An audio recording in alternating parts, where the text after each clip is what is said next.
Journey to the Moon, from Moon Girl number 3. Our mission, said Colonel Degnan to Policewoman Betty Lewis and her companion, Detective Chet Taggart, is a secret one. Under no circumstances should you reveal what I'm about to tell you. Betty smiled. I suppose you're worried because I'm a woman. Some people think women can't keep secrets. Colonel Degnan flushed. Why? No, Don't worry about Betty, said Chet.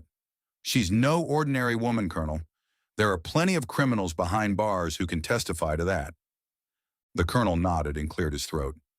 Professor Joshua Rodney is a brilliant scientist. During the war, his services to our government were invaluable.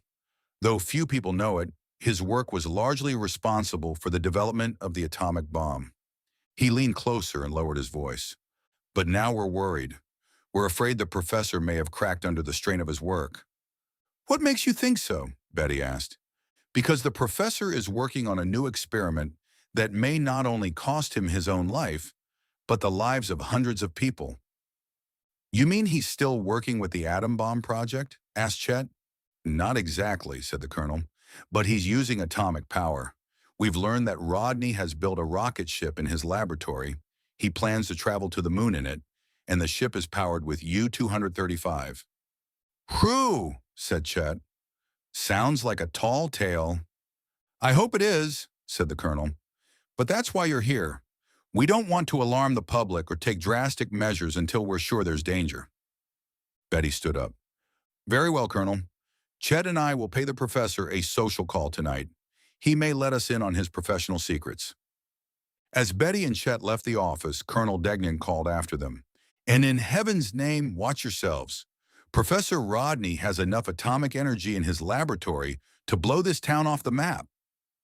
The door knocker rattled loudly as Betty and Chet waited outside the professor's house. Footsteps approached from within, and the door opened slowly. A thin man with silver-rimmed spectacles and piercing blue eyes stood in the doorway. After a moment of silence, his face broke into a wide smile. Policewoman Lewis! Detective Taggart! Come in! Come in! Inside, the professor's laboratory was enormous. Books, papers, Bunsen burners, and scientific equipment cluttered the room. At the center stood a gleaming aluminum rocket ship with a transparent plastic nose cone. Ah, said the professor, you're interested in my rocket ship.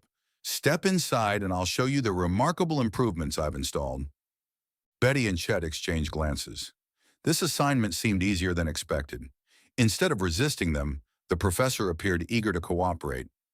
These instruments, the professor explained, control the ship's speed, fuel consumption, distance traveled, and even forecast weather conditions. As he spoke, he absent-mindedly twisted a triangular knob on the control panel. Suddenly, a loud whirring sound filled the rocket. What happened? Betty asked. The professor sprang to his feet, his eyes gleaming wildly. I'm afraid I owe you an apology, he said excitedly. I turned the starting dial. We're off. To the moon. Betty gasped. Chet groaned. There's no way to stop the ship. None, cried the professor. That's one small detail I forgot to mention.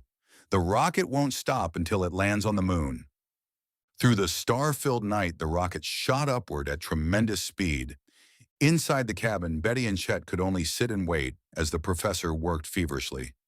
Soon the ship jolted violently. We're there, cried the professor. We've reached the moon. A brilliant silver light flooded the cabin as the professor opened one of the metal window covers. He handed Betty and Chet a pair of dark goggles. Put these on. The light outside is too strong. Then he moved toward the door. Where are you going? Betty asked. Outside. I've waited years for this moment. I'm going to explore the moon. Before they could stop him, the professor opened the hatch and stepped out.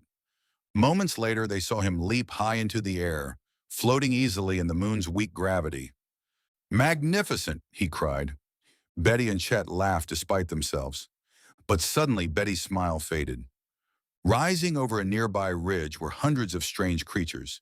They had tall, pointed heads and long antennae-like arms waving wildly as they advanced toward the rocket.